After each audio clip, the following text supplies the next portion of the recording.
to welcome you to the daily BW Business World Dialogue. Today I'm joined by my editorial colleague Vasudha Mukherjee in a conversation about something that all of us do. We are storytellers. We're creating stories, we are narrating stories. Stories have become a fabric of our life. And with the social media growing so fast, we need content. And content that is compelling is what is storytelling. So let me welcome the authors of a book called What's Your Story today to our BW Dialogue. Let me welcome Adri, Anjana and Marybeth to the conversation.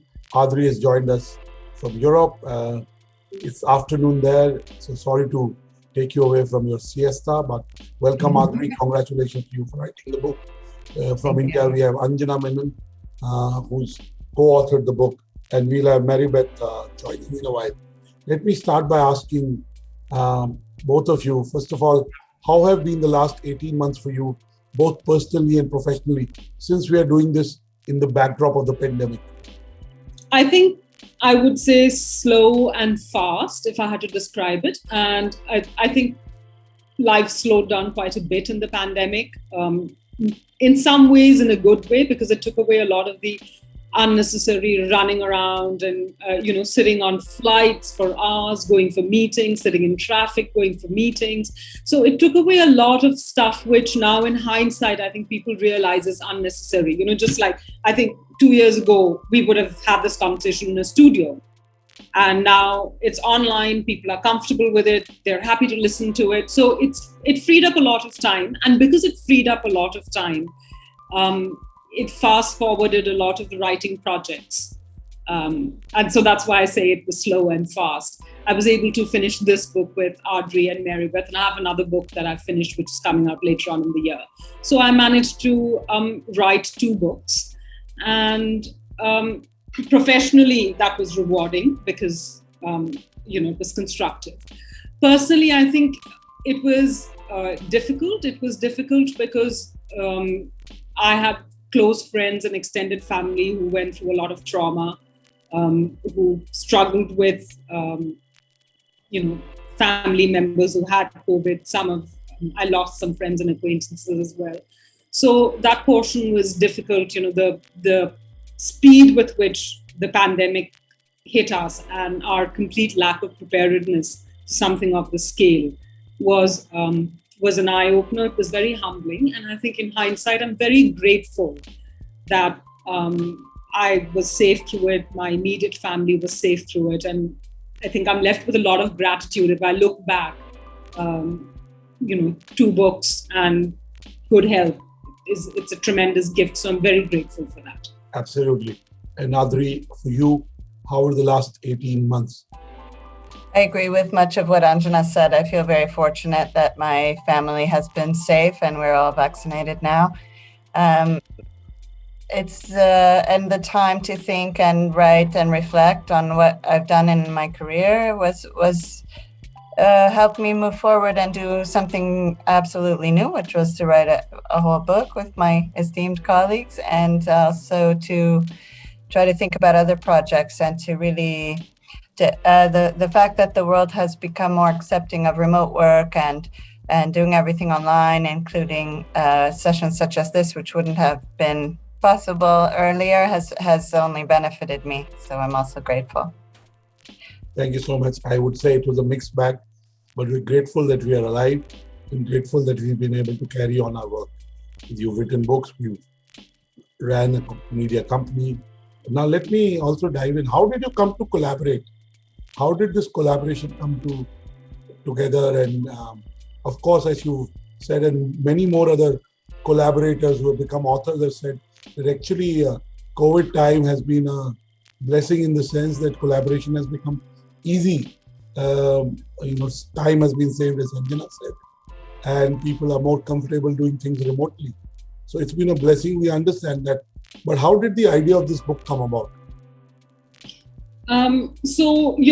The collaboration, which was, I think, relatively easy for us, because we've all worked at one point in time in Bloomberg in Europe. And so we knew each other, we knew each other's working styles. All three of us were very passionate about storytelling. Of course, we moved on from business journalism. I came back to India, I founded a newspaper. Adri went on to be an award-winning communicator. Marybeth went on to teach. So I think it gave us a breadth of experience, and probably last year was when we had time to think about how to put it together. So the original idea of the book was actually Marybeth and Adri's. It was a slightly different book to the current one. It was a smaller, shorter book, and then I came in and I added a lot of chapters to the book. And but I would say overall it was really just completely, truly collaborative, and collaborative across time zones and countries, and collaborative also in the sense that it brought together the different experiences that we had as individuals. Absolutely. Mary Sandell has joined us. Marybeth, thank you for joining us. And you've been a business journalist, having worked for venerable brands like Bloomberg. So congratulations to you. And I would like to now get into the book. Me and Vasudha would dive into the book right now. Now, what's your story? All of us have a story. Why this name? Of course, it's very, in some way, it is explanatory. It is very representative of what you're talking about. What's your story? How did this name come about? Give us what were the other names that you considered and didn't take for the book? And why did this name stick? Hi, sorry I was late there. I had trouble getting in, but it worked out okay. This is a great question. It's interesting. I'm sure we had a million other ideas for the title, and I can't remember after spending all the hours that we spent on it, and I almost don't want to remember.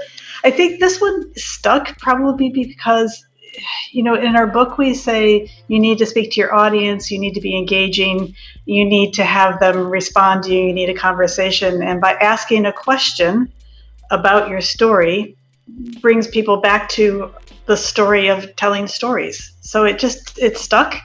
And it was the one that Penguin Random House preferred over many. I guess we had 5 or 6 shortlisted.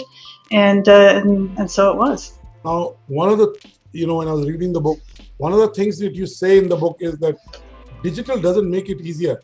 The proliferation of social media, the number of channels, and later you have a chapter on how to deal with each medium on its merit and on its strength. But give our readers and viewers, why do you say that digital doesn't make it easier? I read the book, I know it, but why don't you tell our viewers if there is a playbook to getting around digital content? So, I will very selfishly say that the playbook is our book. Because it really tells you how to think about your message, how to position your message, which are the channels that you can use, and when to deploy them effectively.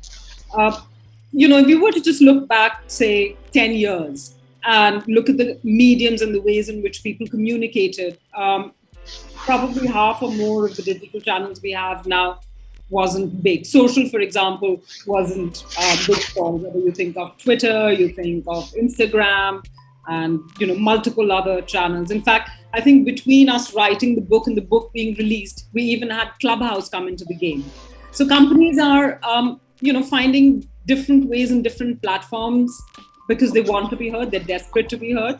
And the problem is that the audience has tremendous amount of choice, which wasn't there 10 years ago, which is why it's very hard to be heard in digital, and you need to position your messaging and the medium carefully if you want to get heard. So that the book takes you through all of those spaces and more.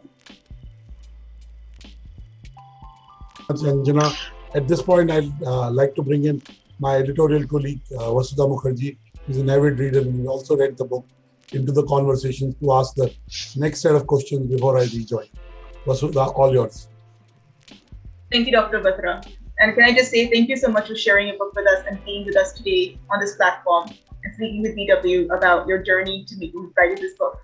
So you did mention that you guys wrote this book over the pandemic, and your collaboration took place mostly online and through virtual. Can you tell me how that was maybe easier or more difficult for you to work with each other during this whole time? Sure. I think it was, it smoothed the process. We couldn't travel, so we didn't have to even think about trying to get together, which is unfortunate, of course. But and the tools that are available today, of course, are very easy for working remotely for clients and companies, and also for collaborating on a project like this. So shared documents plus messaging platforms. We used a combination of those, and our experience as Wired journalists with deadlines to structure the book and assign the different portions and get it done. And we had periodic calls for updates to discuss things in person, so to speak, rather than just messaging and emailing.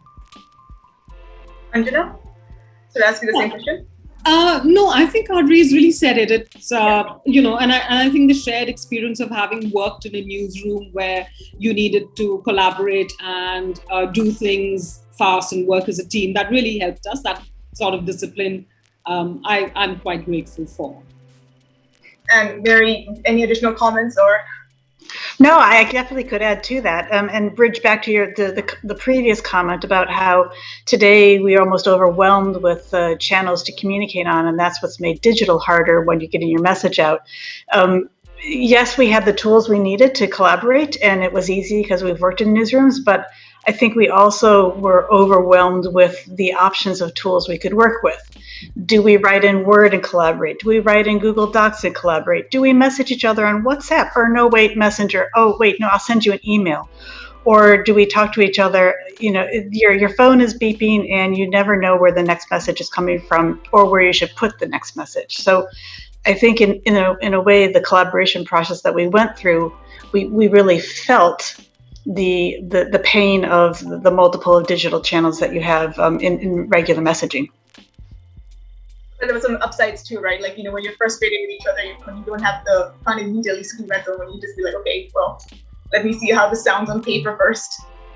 Exactly. And do we do it in Slack or Trello, or how are we planning it out? What's our timeline? It's yeah. Thank you for sharing that. Also, I just want to ask, you're writing this book about storytelling.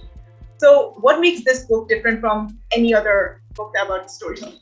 So I think I'll go back to what readers have been telling us, because that's important as well. Reader feedback, the reader feedback that we have is that the book is really one of the most comprehensive books in the market. It tells you not just about the elements of storytelling, how do you write the message line in an email properly? How do you do a presentation properly? How do you differentiate between your mission statement and your messaging? It also tells you what the various channels are, the mediums on which you can deploy it. How do you identify your audience and talk in language that your audience understands? And I think some of the elements which people tend to forget a lot, but they're around us all the time, which is people. It's a huge part of our everyday life. We communicate with each other. We're talking right now as people, as individuals. And so it forces you to focus on what works, what's basic, what's around you. And I would say it's like a building block. If you get this right, everything else that you will face, and there will be a lot of disruptions in technology, which are led by the device and so on, you'll be able to crack all of it. That's my belief. Great. Thank you. Does anyone want? Yeah, sorry. Please go ahead. I would add that it's called a handbook, but that doesn't make it a textbook. It's useful for everyone from students to experienced professionals. And one thing that we did, we made an effort to do as storytellers, was to write it in an entertaining, engaging way. So it's not a heavy-duty teaching book. It's not, rules and rules and rules. And it's got the other element that we worked hard on was to provide a lot of real-time examples, both good and bad, of successes and failures in storytelling in the corporate world, in politics, and not too much politics, don't worry.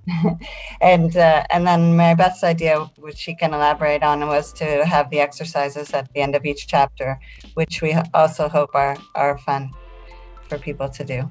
I was really curious about the exercises because it was an interesting place to just kind of stop and actually think about what you are doing and how to implement that.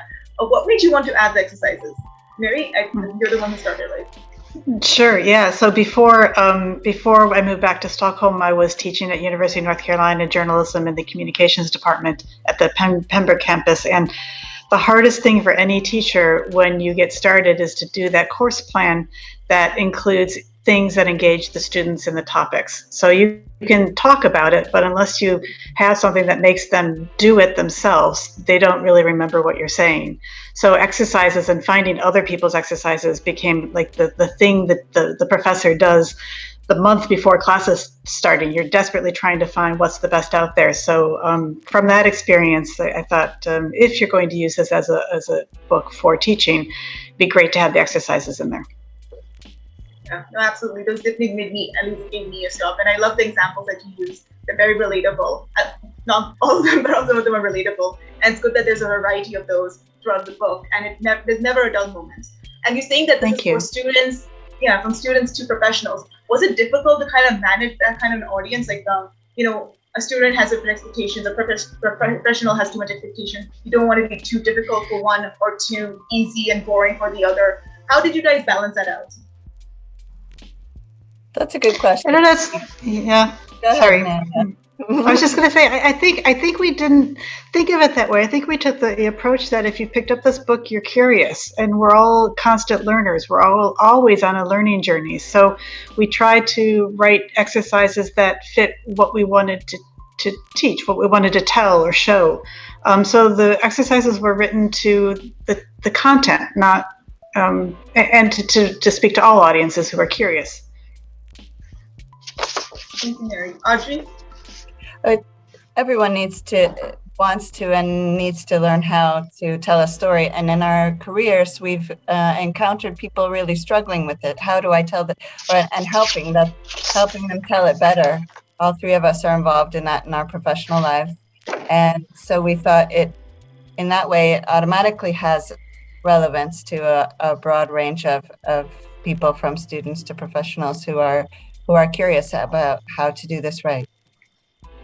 Anjana, any comments you want to add? So I think all I would add is that a lot of the stuff that we thought about and ideated was also based on the feedback that I was getting routinely as a professional. I run a content strategy firm called Pixies, and we deal with clients, and the kind of questions that clients would pose made us think, well, if this is a problem for a client, and some of them are, mid-level managers, some of them are senior level managers, and they're genuine questions because there's so much of clutter and noise out there and how to do it better.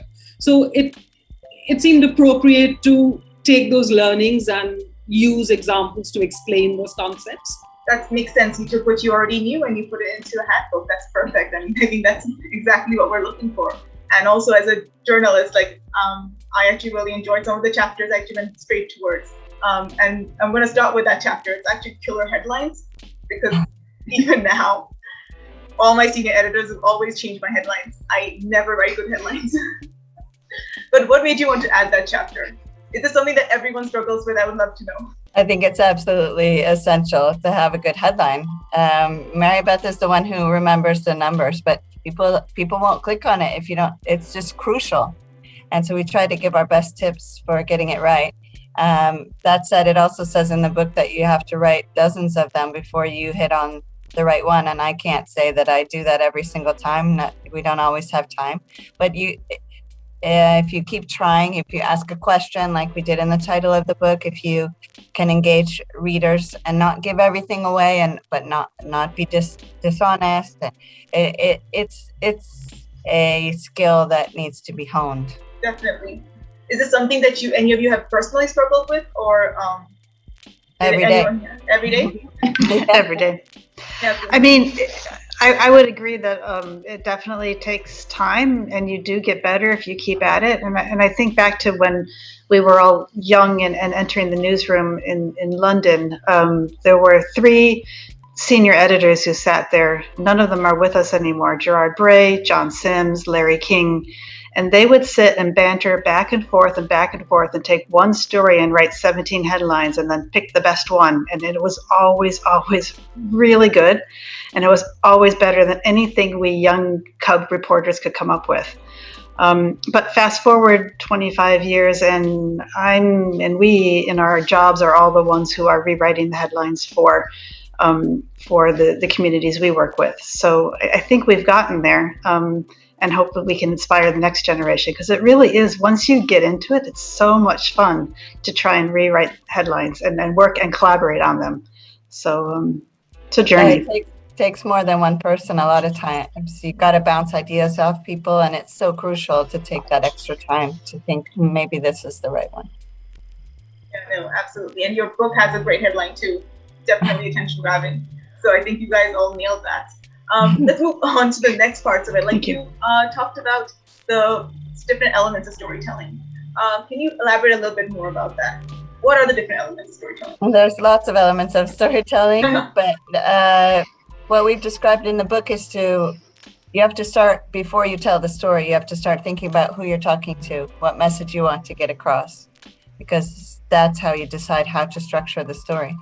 That said, if you're writing, even if you're doing a video script, you start with what's called the lead, which is, you already know this, which is, it encapsulates everything, but it also needs to draw the reader in. You don't want to just put it all out there and then have the person be done reading. So, and then you want to give the big picture. So you give some details, you give usually what and why in the first paragraph, and then you want to give the big picture, which is sometimes known as the why should I care paragraph. Put it in the broader context of whatever topic it is. And then you can get into the detail. And if you're talking about people, or you're talking, which I hope you are, or you're sharing some corporate news, then you want a quote in there that really gets to the core of your message, and that doesn't repeat the facts, but just gives the values that stand behind whatever you're trying to communicate. Right, and you guys do have chapters like on videos and talking about numbers also. And obviously those are specific to certain types of writing, certain types of storytelling. It's not necessarily something that everyone needs to know about. So I just want to know, when you read the book to our readers, should they go in a chronological manner, or can they jump around? Find what chapter they want? Yeah. No, so they don't need to go in a chronological manner, and I think that in some ways is the beauty of the book, and that's initial feedback that we have from some readers, that you can kind of dive into the chapter that interests you. So, for example, I had a couple of people call and say, "We love the stuff on podcasts," because podcast is now like a thing; everybody wants to do one. But it sort of takes you through the basics of how do you do a good podcast, what are the rules? I mean, what are the good podcasts out there that you can probably listen to and emulate or not emulate, what could be the ideal length of a podcast. There's even a 2-minute podcast. So it clarifies a lot of things for you. And so for anyone who wants to, I would say you should use the book in a way that suits you and serves you. What is it that you're after? What element of storytelling are you after? And go for that chapter. But it's always great to read the first half of the book to understand what the basics are and get the basics right. No, absolutely. And like you said, it's for everyone. So someone who's starting off can go through the whole thing, and people maybe if they're looking for something specific can go exactly to that part. We have their exercises, we have the examples. Tell me about death by jargon. So we're talking about diversity and inclusion, and when you talk about diversity and inclusion, you think about people of different cultures or different genders, but actually you can be very exclusive, not including people, by using words that they don't understand. And I'll give you one piece of jargon, which is an acronym, and it's this thing called CDPA. CDPA is something we talk about all the time here at Electrolux. And CDPA in the UK stands for Copyright Design and Patents.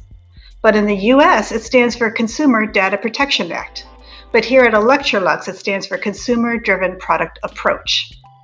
So if you choose a piece of jargon like that, to use that, you completely guarantee that you're going to alienate most of your audience, because they all think it means something else and no one's going to understand what you've said. So you're being exclusive, you're losing your audience, and you're not getting your message across. So that's failing on many, many fronts. Thank you. Adri, it seemed like you wanted to say something too about... Anjana knows a lot about this topic. And she came up with I think she came up with the great title for that chapter as well. In addition Absolutely. It's definitely a good title. You know, I think what Marybeth said makes a lot of sense, especially in India, because I think when I returned to India, the first thing that shocked me in the newsroom was what I started calling the alphabet soup. I was walking out of one alphabet soup meeting to another. You know, people would just use acronyms which were completely alien and foreign to me. You know, so that's one part of jargon where people just throw acronyms and they think it's fashionable. The other part is that they use words which they think are universal and are accepted. And, you know, at this point, I'm actually going to read from the book. Here it is, right? And this is really interesting because I can bet you that most of the audience that's watching this probably doesn't think this is jargon. So this is like actually a great test for them. It's like an interactive test for them, right? Low-hanging fruit, synergy, right sizing, cutting edge, brain drain, competitive advantage, deep dive, drill down, granular, human capital, bandwidth, ecosystem, human capital, ballpark. I mean, we use ballpark all the time in our conversations. So all of this is jargon. And what we're trying to say is, well, step back and ask yourself, what exactly do you mean? And if you don't know what you mean, there's a really good chance that your audience doesn't know that either. And one of the things that we've done in that chapter is we've been a little naughty. We've taken actual press releases and we've reproduced them. And then we've told you how to say it better in just one sentence, and you know how to get rid of say synergy, which appears 3 times in the first paragraph, and then I think there was another one in which ecosystem, that's my favorite word, ecosystem, appears like 5 times in 50 words or 20 words, and how you can say that without using the jargon. Yeah, I actually really enjoyed reading that because, see, I had the same experience, coming back to India. I have no idea what anyone is saying. Any email I received, I would call my journalist friends and be like, what does this mean? What does that mean? And nobody would know. And also, like, even abroad, the same thing, people would use some jargon and I would just be like, I'm lost. I don't know what's happening right now. And it's funny you mentioned press releases because that's a big exercise we have all the interns do, is basically turn a 2-page press release into 1 paragraph. It's very fun because everyone's the world class, everyone is pioneering, everyone is a leader, right? Also, I'm going to move on because there's a lot to cover in your book, but I'm really enjoying this conversation. You talked about social media also, which of course is so important in this day and age. But was there any part of you that was worried that maybe this could lose relevancy in a few years because you're talking about very particular platforms, and platforms aren't something that are necessarily gonna stay or forever? So I just wanted to ask you about that. I think with the social media chapters, what we've done is we've stuck to the basics. We've told you why, for example, depending on your profile and your business, an Instagram would be more suitable for you versus a LinkedIn, or say why companies and people are on Twitter. And there is always a danger that we will always be racing behind the changes in social media. And we did have to update some of the details in the chapter. For example, I think when we wrote it, President Trump was growing great guns. By the time the book came out for publishing, Twitter had clamped down on his account. Yeah. So, it also shows you the other side, the power of social media companies, and people. I think as we move on, we learn more and more about that. But we've tried to pare it down to the basics so that the readers understand the use or the utility factor for each of these mediums and then deploy it. And it's going to be a constant learning for all of us, for us and for our readers, because we'll always be led by the changes that the social media companies impose on us, and also to an extent the devices. I mean, the device experience also will dictate how social media companies change the usage. So to me, it seems this is a constantly evolving field, and there'll be some that become unfashionable and some that suddenly go viral. Yeah, and maybe we can see a part 2 or sequel or another edition of the book come out when something changes. Is that something you guys have planned for? We haven't planned for it. Jumping the horse a little bit. Of a breathless exercise at the way at which things are changing, probably. Yeah, no, definitely. You also decided to add public speaking. Why add that in your storytelling book? Because a lot of people use public speaking to communicate. And, as a consultant, I get a lot of inquiries from CXOs saying, we've got a huge speech coming up. How should we start it with an anecdote? Should we start it with an anecdote? Should it be a presentation? What should it be? So like I said earlier, a lot of the stuff in the book is based on real problems that people experience and how do you solve that. And public speaking is a platform, and Marybeth to talk a little bit more about this because she's written this wonderful chapter on business, how to build leadership profiles. And public speaking is just a small part of that, but it's how you as a leader will communicate and tell the story of your company or the personal values that you bring to the table, which is relevant for your audience. And that's really the reason we put it in, because it is a very popular way to talk about the company and yourself. Marybeth, would you like to expand on that a little bit? I think that's right. I think Anjana said it just right. And maybe to add to it, public speaking is something that people are deathly afraid of. So to write a little comment on a post on social media or LinkedIn, okay, they can do it, but actually get up in front of people and talk, that requires some coaching and that requires some help. And so I think it's good to revisit public speaking in the context of the rest of the book. So yeah, start with an anecdote, but that's part of the storytelling that we've talked about in the front of the book. So anything we would apply to many of these mediums is already part of the elements that we talk about in the beginning. Just a matter of picking the elements that you want to use in the different scenarios that you're in, whether you're writing a blog or doing a podcast or speaking in front of people or in different environments. And that makes sense. Is there any particular chapter that you absolutely loved working on? Like each of you, I can go through. Adri, can you start? Sure. Well, I did crisis communications for a few years, and that's the chapter that I found most fun. Not because I didn't write about the crisis that I'd been managing, but just to hope that I was that I would be helping people in the future manage something that can affect the people, the company, and the world. And there are lots of different kinds of crises. And I found that some of the things I learned would be useful across the board. And also looking into the history of crisis communications was quite interesting, but that's kind of a nerdy thing that I got into. But I think, the message in that chapter is to be honest, be straightforward, give as much information as possible, as quickly as possible, which some people think is not the way to go, but that is the way to go. Informed people are calmer people, and feel that they're being supported in whatever crisis it is. So I hope readers find that chapter useful and informative. Was it also your favorite chapter to read, or did you like someone else's chapter a little bit more?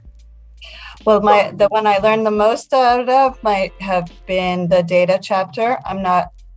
Haven't necessarily been a numbers person, but Marybeth has learned a lot in the recent years of her career on how to present data and how to visualize it effectively, and how much it enhances a story and how valuable it can be to validate your story, to make it authentic, to make it believable, and to get the message across with something other than words. And I found that to be I learned a lot from that, and I learned a lot about new forms of communication, like user-generated content from a chapter that Anjana wrote. So it's been fun all around.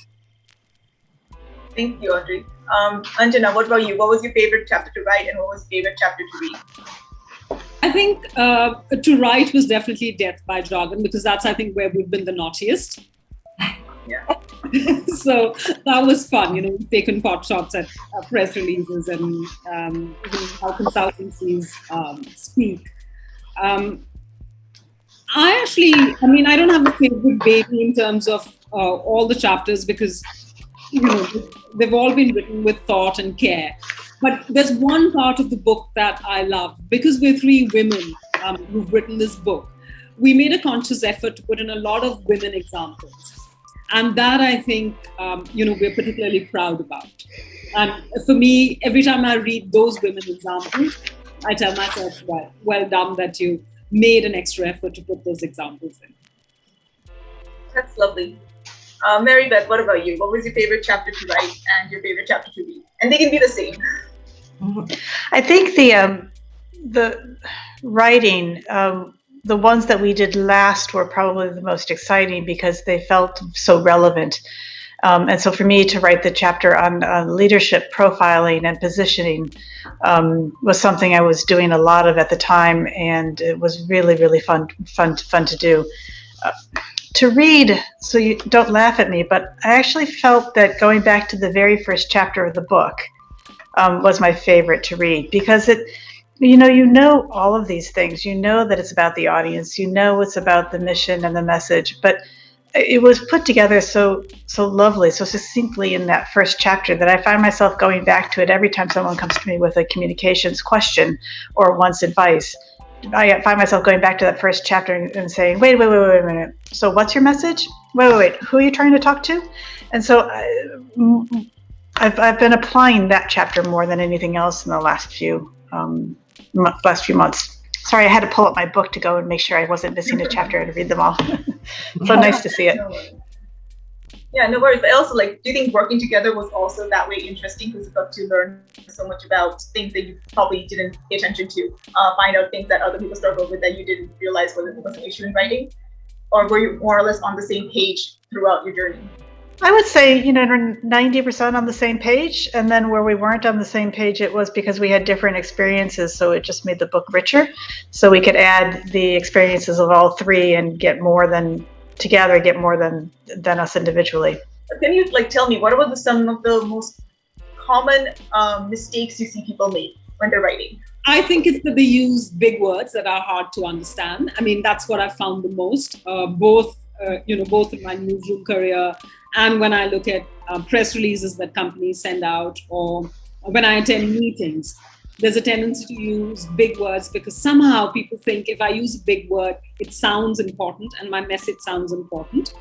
What we found is, and what conventional wisdom tells you and what all writers will tell you, is that it's much harder to write simply so that the audience can understand. And really, I think in this book, we've done a little bit of show, don't tell, by writing in a way that is relatable and conversational. I mean, I really hope we've achieved that. Mm-hmm. No, that's so true. I mean, and people do sound more important when they use big words. We just don't know what the message is, but it sounds important, of course. And Marybeth, let me rephrase the question a little bit. What was that one lesson that you were like, we absolutely need to have in this book?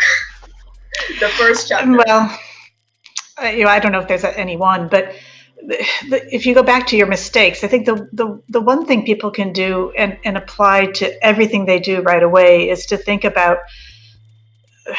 their headlines, using active verbs in their headlines, using engaging content in their headlines. And when I say headlines, I don't mean headlines of a story. I mean your subject line.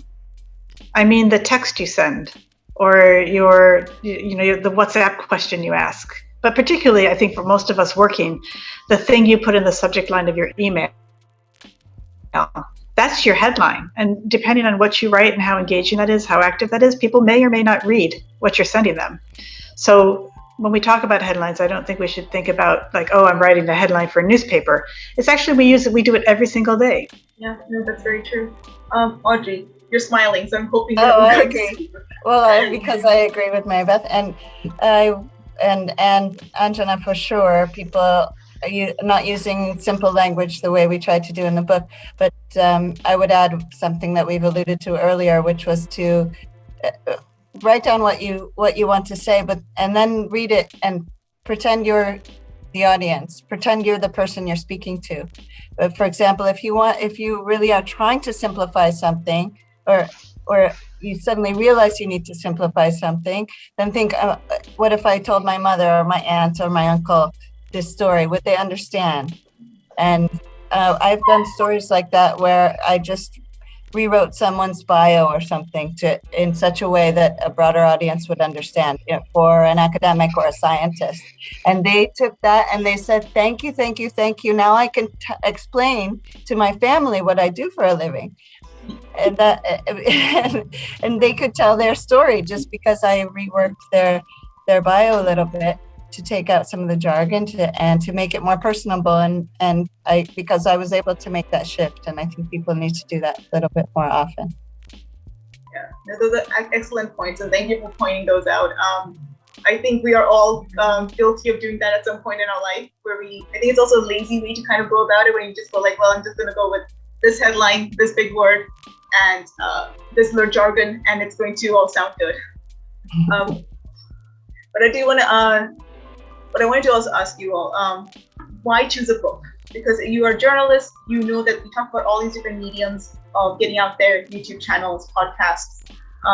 Why did you guys choose to have a book instead of maybe say have a podcast? The question is why not? Well, because primarily we were writers. Yeah.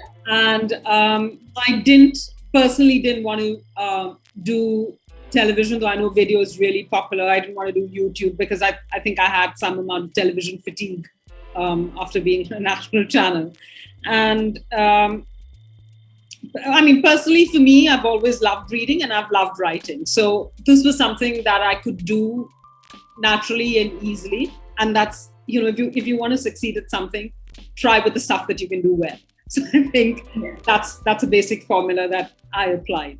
That's right. That was the most natural choice. But once we kind of pulled together and realized how much we know about this subject, and then we started thinking of it in terms of a guide, a handbook that I suppose could have been presented in a series of, I don't know how long a series of podcasts, but I think the idea that it could be a handbook that everyone could use was something that we found quite that could be quite attractive to readers, to have it all together in a book.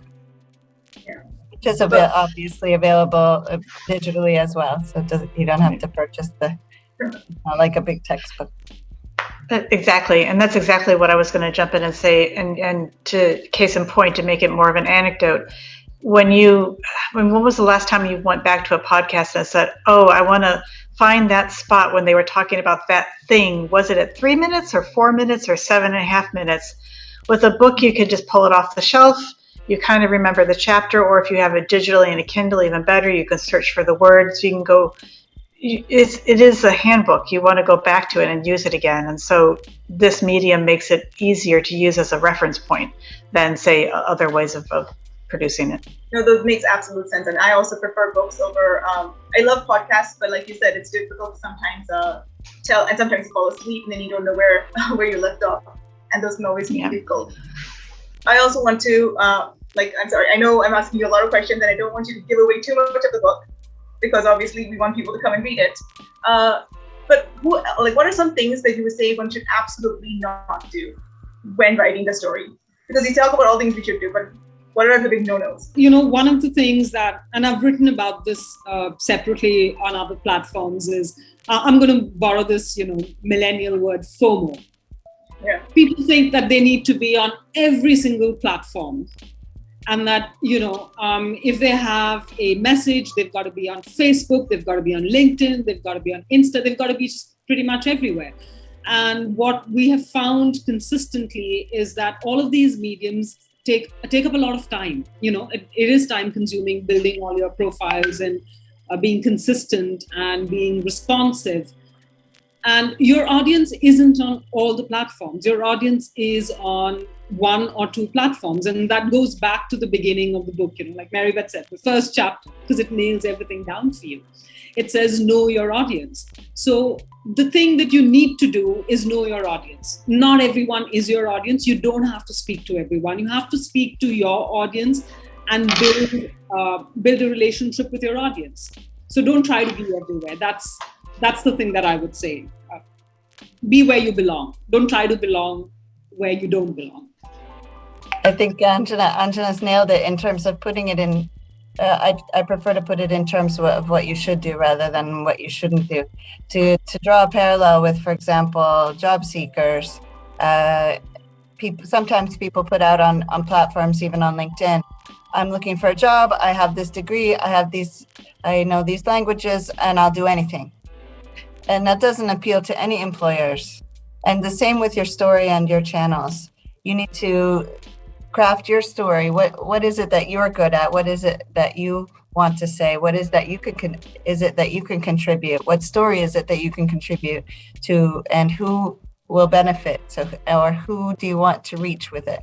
And that helps you choose the angle of the story, the way the story is written, the medium, and the channel, and hopefully you'll have measurable results. I might fall somewhere in between the two of my co-authors, that I think less is more.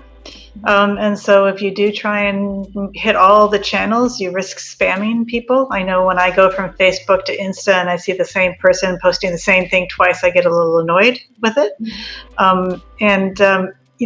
Also when you're reading people's information on LinkedIn or whatever, gosh, if you can't say your main theme in 6 words, then who's going to read the whole thing? And if a CV is 7 pages long, maybe you're not focused enough. And so if you can't narrow it down into a succinct message, then less is more.